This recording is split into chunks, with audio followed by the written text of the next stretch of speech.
Esse é mais um vídeo da nossa Quarta Filosófica. Toda quarta-feira, às 5 horas da tarde, tem um vídeo novo de filosofia para você aqui no nosso canal. E hoje nós vamos falar de um filósofo que foi muito importante para a teoria política ocidental.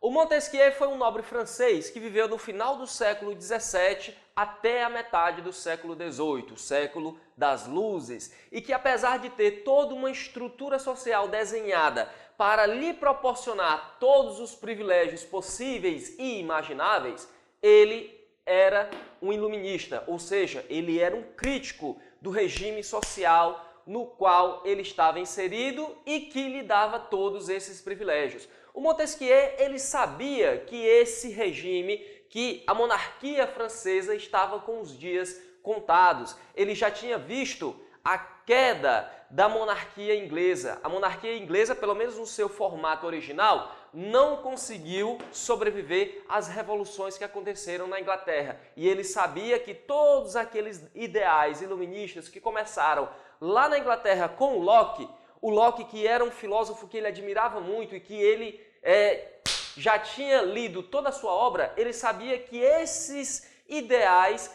chegavam na França e que o antigo regime também não ia sobreviver a esses ideais iluministas. Se você ainda não assistiu o nosso vídeo sobre o iluminismo, eu sugiro que você o faça porque você vai entender muito melhor o contexto intelectual que o Montesquieu está inserido. Para você assisti-lo, é só clicar aqui que você vai ser direcionado para esse vídeo.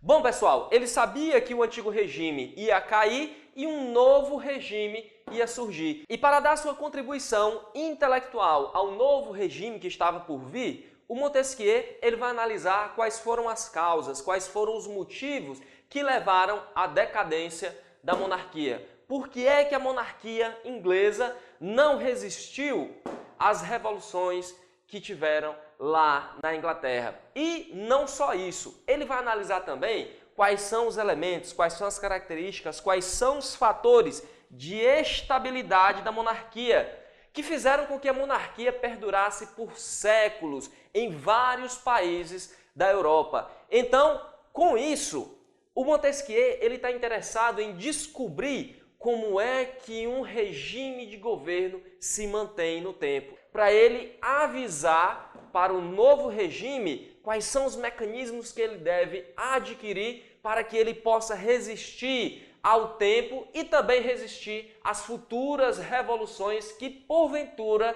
venham a acontecer e que queiram derrubá-lo. Mas para fazer isso, ele sabia que tinha que deixar de lado a concepção de lei que vigorava na França da época dele. Pessoal, em pleno século XVIII, na França ainda havia uma concepção medieval de lei, uma concepção medieval que unia política e religião. Nesse sentido, a lei ela era a expressão da autoridade de Deus, por isso ela era legítima. A lei também era a expressão da ordem natural, por isso ela era imutável. E também a lei, ela tinha uma finalidade divina, por isso ela era perfeita. Não havia como manter essa concepção de lei, essa concepção de direito para um regime novo que estava surgindo. Por isso que o Maquiavel sabia que tinha que fundamentar uma nova concepção de direito, uma nova concepção de lei. Dessa maneira, como era comum a todos os seus contemporâneos iluministas, o Montesquieu vai buscar nas ciências da natureza, mais especificamente na física newtoniana, o fundamento para essa nova concepção de lei. Nesse sentido, a lei deixa de ser a expressão da autoridade de Deus, ou a expressão da ordem natural das coisas, ou a expressão da finalidade divina aqui na Terra.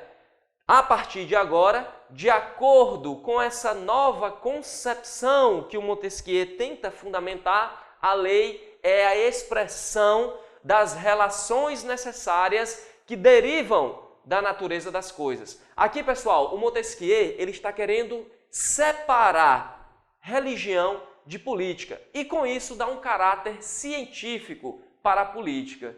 Ele acreditava que assim como havia uma uniformidade no movimento, na relação entre os corpos físicos, havia também uma uniformidade no comportamento e na forma de organizar os homens. E era sobre isso que a gente teria que, a partir de agora, nos debruçarmos para que a gente pudesse descobrir a natureza, ou como ele chamou, o espírito das leis. Então, pessoal, é nessa sua obra, O Espírito das Leis, que o Montesquieu ele vai analisar não todas as leis que estão envolvidas nas relações entre os homens, mas tão somente as leis positivas. Que leis são essas? São as leis criadas pelos governos. E aí, quando ele vai fazer isso? Vocês acham que ele sentou na mesa dele, pegou todos os códigos, todas as constituições das sociedades da época dele, das sociedades anteriores ao seu tempo e começou a estudar friamente a lei? Não. Ele analisou os códigos, analisou o direito de acordo com as sociedades. É por isso que ele diz na sua obra que ele analisa as leis positivas em relação às diversas coisas. Que coisas são essas? O clima, o tamanho do território, os costumes, a forma que um determinado povo faz comércio.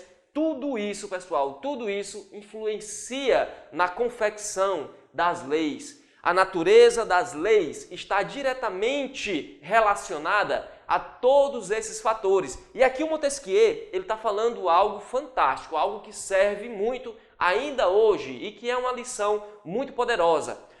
Uma lei, uma legislação criada para um determinado povo, em uma determinada sociedade, não vai necessariamente funcionar em uma outra sociedade com costumes totalmente diferentes. A gente tem que analisar as relações sociais que existem nessas sociedades para a gente saber se, como a gente diz no linguajar comum, uma lei vai pegar ou não. Para a gente analisar a natureza das leis, nós temos que saber como é que se comporta determinado povo. Só assim a gente vai poder conseguir fazer um direito, uma lei de forma científica que sirva para aquele determinado povo. Pessoal, uma nação que está há 1000 anos acostumada com a monarquia, não vai ser de uma hora para outra que todo mundo vai chegar lá, hoje nós somos republicanos.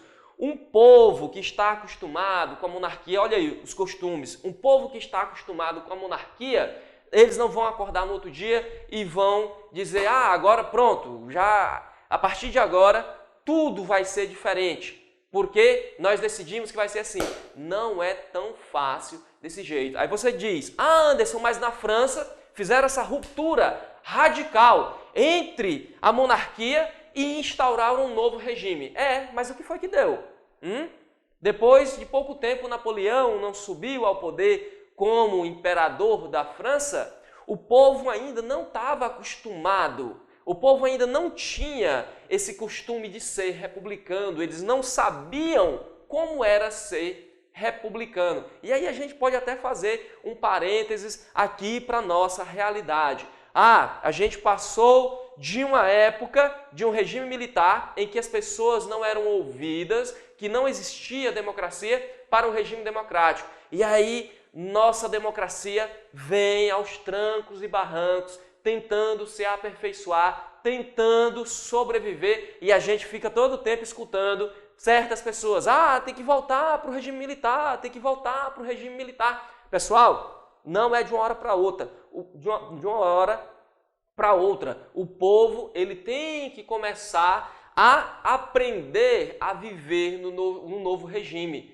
Nós não podemos passar de uma ruptura radical de um sistema para o outro e achar que esse novo sistema vai funcionar perfeitamente bem. O Montesquieu já está dizendo isso para a gente lá na metade do século XVIII.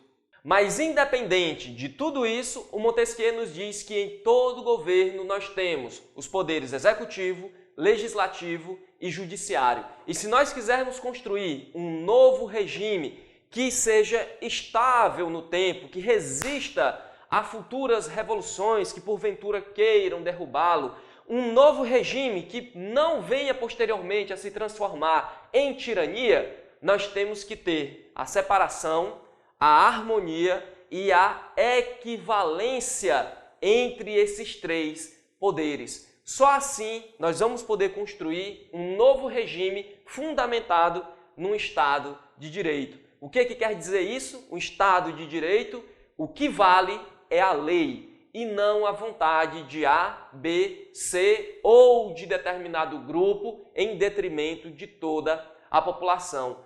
Qual é a vantagem disso, pessoal? Só assim, só em um regime de governo em que nós temos a separação de poderes, em que nós temos o Estado de Direito, nós vamos ter a satisfação, o gozo do bem mais precioso para os iluministas, que é a liberdade. Só dentro desse regime, pessoal, as pessoas serão livres. E foi exatamente isso, na visão do Montesquieu, que o pessoal lá na Inglaterra conseguiu ao construir a monarquia constitucional parlamentarista. Bom, pessoal, esse é um breve resumo sobre o pensamento político do Montesquieu. Se você gostou do vídeo, se você aprendeu alguma coisa nessa nossa aula, ajude o nosso canal clicando aqui em gostei, compartilhando ele com o pessoal da sua turma, com o pessoal do seu cursinho, com os seus amigos. Coloca aqui nos comentários os próximos assuntos ou filósofos que vocês querem ver aqui na nossa quarta filosófica e não deixa de se inscrever no nosso canal para você não perder as nossas próximas publicações. Eu vou ficando por aqui, um grande abraço e até a próxima!